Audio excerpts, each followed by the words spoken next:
Full Moon sale ಬೆಳಗ್ಗೆ 9 ಗಂಟೆಯಿಂದ ರಾತ್ರಿ 12 ಗಂಟೆವರೆಗೆ ಆಗಸ್ಟ್ 28 ಒಂದು ದಿನಕ್ಕೆ ಮಾತ್ರ. ಬಹುನಿರೀಕ್ಷೆಯ ಟಾಕ್ಸಿಕ್ ಸಿನಿಮಾ ಇವತ್ತು ರಿಲೀಸ್ ಆಗಿದೆ. ಬಹಳ ವರ್ಷಗಳಿಂದ ಅಂದರೆ ಹತ್ತತ್ರ 2 ರಿಂದ 3 ವರ್ಷಗಳಿಂದ ರಾಕಿಂಗ್ ಸ್ಟಾರ್ ಯಶ್ ಅವರನ್ನು ಬೆಳ್ಳಿ ತೆರೆಯ ಮೇಲೆ ನೋಡಬೇಕು ಅಂತ ಅವರ ಅಭಿಮಾನಿಗಳು ಬಹಳ ಕಾತುರದಿಂದ ನಿದ್ದೆ ಬಿಟ್ಟು ಕಾಯ್ತಾ ಇದ್ರು ಅಂತಲೂ ಕೂಡ ಹೇಳ್ಬೋದು. ಇವತ್ತು ಬೆಳ್ಳಗೆ ಶುರುವಾದಂತಹ 6 ಗಂಟೆಯಿಂದ ಶುರುವಾದಂತಹ ಟಾಕ್ಸಿಕ್ ಸಿನಿಮಾವನ್ನು ಕುಟುಂಬ ಸಮೇತರಾಗಿ ಅಂದರೆ ಈಗ ಎ ಸರ್ಟಿಫಿಕೇಟ್ ಆದ ಹಿನ್ನೆಲೆಯಲ್ಲಿ ಪತಿ ಪತ್ನಿ ಆಗಿರಬಹುದು ಅಥವಾ ಈಗಷ್ಟೇ ಮದುವೆ ಆದವರಾಗಿರ್ಬೋದು ಅಥವಾ ಹಿರಿಯರಾಗಿರ್ಬೋದು ಎಲ್ಲರೂ ಕೂಡ ಬಂದು ಸಿನಿಮಾವನ್ನು ನೋಡಿ ಸಂಭ್ರಮಿಸಿದ್ದಾರೆ ಅಂತಲೇ ಹೇಳ್ಬೋದು. ಟಾಕ್ಸಿಕ್ ಸಿನಿಮಾದ ರಿವ್ಯೂವನ್ನು ಈಗ ಆಲ್ರೆಡಿ ಸಾಕಷ್ಟು ಮಂದಿ ಗೂಗಲ್ನಲ್ಲಿ ಸರ್ಚ್ ಮಾಡ್ತಾ ಇದ್ದೀರಾ. ಯಾವ ವಾಹಿನಿ ಯಾವ ರೀತಿ ರಿವ್ಯೂ ಕೊಡಬಹುದು ಅಂತ 100% ನೀವು ಕುತೂಹಲದಿಂದ ಕಾದು ನೋಡೋ ಪ್ರಯತ್ನವನ್ನು ಮಾಡ್ತಾ ಇರ್ತೀರ. ಸೊ ಜಿ ಕನ್ನಡ ನ್ಯೂಸ್ನ ವಿಡಿಯೋ ರಿವ್ಯೂ ಏನಪ್ಪ ಅಂತ ಹೇಳಿದ್ರೆ, ಟಾಕ್ಸಿಕ್ ಸಿನಿಮಾ ಟಾಕ್ಸಿಕ್ ಅಂತ ಬಂದಾಗಲೇ ಟಾಕ್ಸಿಕ್ ಅನ್ನುವಾಗಲೇ ಅದೊಂಥರ ವಿಷಕಾರಿ. ಸೊ ವಿಷಕಾರಿ ಅಂಶಗಳು ಈ ಸಿನಿಮಾದಲ್ಲಿ ಇದ್ದಾವೆ ಅಂತಲೇ ಹೇಳ್ಬೋದು. ಆ ಹಿನ್ನೆಲೆಯಲ್ಲೇ ಎ ಸರ್ಟಿಫಿಕೇಟ್ ಅನ್ನು ಈ ಒಂದು ಸಿನಿಮಾಗೆ ಕೊಡಲಾಗಿದೆ. ಟಾಕ್ಸಿಕ್ ಸಿನಿಮಾದಲ್ಲಿ ರಾಕಿಂಗ್ ಸ್ಟಾರ್ ಅವರು 2 ಪಾತ್ರಗಳಲ್ಲಿ ನಮ್ಮನ್ನು ರಂಜಿಸ್ತಾರೆ. ಒಂದು ರಾಯನಾಗಿ ರಂಜಿಸಿದ್ರೆ, ಮತ್ತೊಂದು ಟಿಕೆಟ್ ಪಾತ್ರದಲ್ಲಿ ರಂಜಿಸ್ತಾರೆ.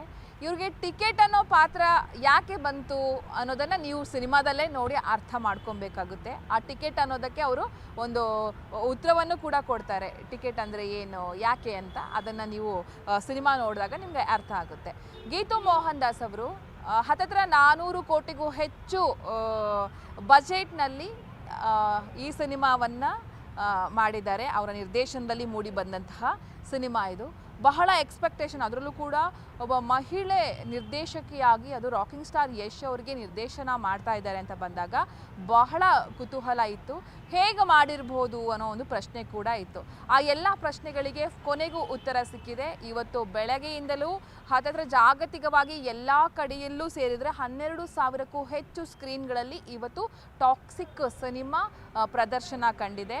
ಬರೀ ನಮ್ಮ ಕರ್ನಾಟಕ ಅಷ್ಟೇ ಅಲ್ಲದೆ ತಮಿಳುನಾಡು ಆಗಿರ್ಬೋದು, ಆಂಧ್ರ ಪ್ರದೇಶ ಆಗಿರ್ಬೋದು, ಕೇರಳ ಆಗಿರ್ಬೋದು, ಮತ್ತು ಬೇರೆ ಹೊರ ದೇಶಗಳಲ್ಲೂ ಕೂಡ ಪ್ರದರ್ಶನವನ್ನು ಗೆದ್ದು ಬೀಗಿದೆ ಅಂತಲೇ ಹೇಳಬಹುದು. ಸೊ ಟಾಕ್ಸಿಕ್ ಸಿನಿಮಾದಲ್ಲಿ ಹಾಗಾದರೆ ಅಂಥದ್ದೇನಿದೆ ಅಂತ ನೋಡ್ತಾ ಹೋದರೆ, ಪ್ರಾರಂಭದಲ್ಲಿ ನಾವು ಸಿನಿಮಾಟೋಗ್ರಫಿ ಬಗ್ಗೆ ಮಾತಾಡಲೇಬೇಕಾಗುತ್ತೆ. 100% ನಿಮಗೆ ಈ ಸಿನಿಮಾಟೋಗ್ರಫಿ ಬಹಳ ಇಷ್ಟ ಆಗುತ್ತೆ, ಬಹಳ ಕಾಡುತ್ತೆ ಅಂತ ಹೇಳಿದ್ರೆ ತಪ್ಪಾಗೋದಿಲ್ಲ. ಅಚ್ಚುಕಟ್ಟಾದ ಒಂದು ದೃಶ್ಯಾವಳಿಗಳು ನಿಮ್ಮನ್ನು ಸೆಳೆಯುತ್ತೆ, ನಿಮ್ಮ ಕಣ್ಣನ್ನು ತಂಪು ಮಾಡುತ್ತೆ ಅಂತಲೇ ಹೇಳಬಹುದು. ಅದರಲ್ಲಿ ನನಗೆ ಪರ್ಸ್ನಲಾಗಿ ಅನಿಸಿದ್ದೇನಪ್ಪ ಅಂತ ಹೇಳಿದರೆ, ಈ ಸಿನಿಮಾವನ್ನು ಈ ಪಡ್ಡೆ ಹುಡುಗರು ನೋಡಿದ್ರಂತೂ ಖಂಡಿತ 4-5 ದಿನ ನಿದ್ದೆ ಬಿಟ್ಬಿಡ್ತಾರೆ. ಅಂತಹ ಒಂದು ಹಸಿ ಬಿಸಿ ದೃಶ್ಯಗಳಿದ್ದಾವೆ.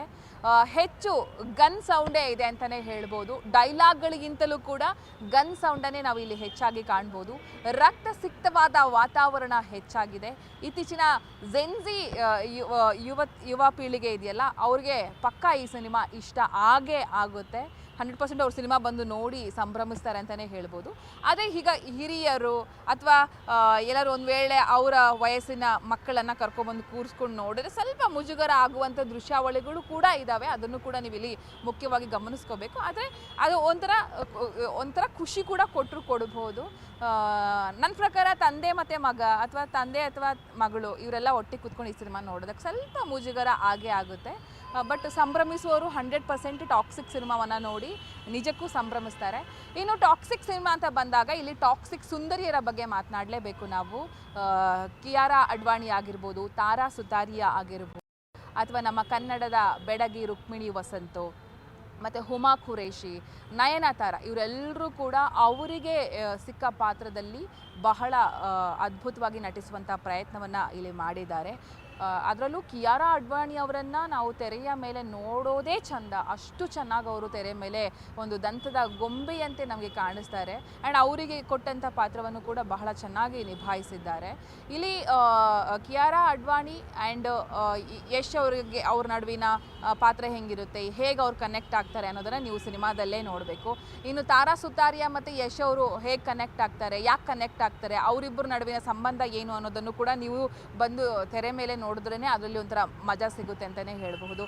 ಹುಮಾ ಖುರೇಶಿ ಆಗಿರ್ಬೋದು. ಆ್ಯಂಡ್ ಇಲ್ಲಿ ನಯನತಾರ ಬಗ್ಗೆ ಮಾತ್ರ ಮಾತಾಡಬೇಕು. ನಯನತಾರ ಮತ್ತು ರಾಕಿಂಗ್ ಸ್ಟಾರ್ ಯಶ್ ಅವರು ಅಕ್ಕ ಮತ್ತು ತಮ್ಮನ ಪಾತ್ರದಲ್ಲಿ ಕಾಣಿಸ್ಕೊಳ್ತಾರೆ. ಬಟ್ ಬಹಳ ಚೆನ್ನಾಗಿ ಮಾಡಿದ್ದಾರೆ. ಅವರಿಗೆ ಆ ಎರಡು ಪಾತ್ರ ಏನು ಅವರಿಬ್ಬರ ಒಂದು ಜುಗಲ್ ಬಂದಿದೆಯಲ್ಲ ಅದೊಂಥರ ನೋಡೋದಕ್ಕೆ ಬಹಳ ಹಿತ ಅನಿಸುತ್ತೆ, ಬಹಳ ಚೆನ್ನಾಗಿದೆ ಅಂತ ಅನಿಸುತ್ತೆ. ಸೊ 100% ನಿಮಗೆ ಇಷ್ಟ ಆಗುತ್ತೆ. BGM ಕೂಡ ಸೂಪರ್ ಆಗಿದೆ. ಸಿನಿಮಾಟೋಗ್ರಾಫು ತುಂಬ ಚೆನ್ನಾಗಿ ಮಾಡಿದ್ದಾರೆ. ಆ್ಯಂಡ್ ಬ್ಲ್ಯಾಕ್ ಟೋನ್ ಇದೆಯಲ್ಲ ಅದು ಕೂಡ ಬಹಳ ಇಷ್ಟ ಆಗುತ್ತೆ. ಒಟ್ಟಾರೆ ಈ ಸಿನಿಮಾದ ಬಗ್ಗೆ ಹೇಳೋದಾದರೆ ಏನಿದೆ, ಏನು ಕತೆ ಅಂತ ಕೊನೆಯವರೆಗೆ ನೋಡೋದಾಗ ಅಲ್ಲಿ ರಾಕಿಂಗ್ ಸ್ಟಾರು ಕೂಡ ಹುಚ್ಚರಾಗ್ಬಿಡ್ತಾರೆ. ಸೊ ನಮ್ಮನ್ನು ಕೂಡ ಹುಚ್ಚರನ್ನಾಗಿ ಮಾಡ್ತಾರೆ ಅನ್ನೋದೇ ಕ್ಲೈಮ್ಯಾಕ್ಸು. ಅದು ಹೇಗೆ ನಾವು ಹುಚ್ಚರಾಗ್ತೀವಿ, ಯಾಕೆ ನಾವು ಹುಚ್ಚರಾಗ್ತೀವಿ ಅನ್ನೋದನ್ನು ಕೊನೆಯವರೆಗೂ ನಾವು ಸಿನಿಮಾ ನೋಡಿ ಹೊರಗೆ ಬಂದಾಗಲೇ ನಮಗೆ ಉತ್ತರ ಸಿಗುತ್ತೆ. ಸೊ ಅದಕ್ಕೋಸ್ಕರ ನೀವು ಮಾಡಬೇಕಾಗಿರೋದು ಏನಪ್ಪ ಅಂತ ಹೇಳಿದ್ರೆ ಟಾಕ್ಸಿಕ್ ಸಿನಿಮಾನ ಹತ್ತಿರದ ಥಿಯೇಟ್ರಿಗೆ ಹೋಗಿ ನೋಡಿ ಎಂಜಾಯ್ ಮಾಡಿ. 100% ಸಿನಿಮಾನ ಮೊದಲೇ ನೋಡಬೇಕು, ಫಸ್ಟ್ ಡೇ ಫಸ್ಟ್ ಶೋ ನೋಡಬೇಕು ಅಂತ ಹೇಳಿ ಎಷ್ಟೋ ಜನ ಟಿಕೆಟ್ ಬುಕ್ಕಿಂಗ್ ಮಾಡೋ ಪ್ರಯತ್ನವನ್ನು ಮಾಡಿದರೂ ಕೂಡ ಟಿಕೆಟ್ ಸಿಗದೆ ನಿರಾಸೆ ಆಗಿರುತ್ತೆ. ಅವರೆಲ್ಲರೂ ಕೂಡ ಬಂದು 100% ಸಿನಿಮಾನ ನೋಡಿ ಎಂಜಾಯ್ ಮಾಡ್ತೀರ ಅನ್ನೋ ಒಂದು ಭರವಸೆ ಇದೆ. ಕ್ಯಾಮ್ರಾ ಪರ್ಸನ್ ಗುಡಿಗೇರಿ ಜೊತೆ ಯಶೋಧ ಪೂಜಾರಿ, ಬೆಂಗಳೂರು.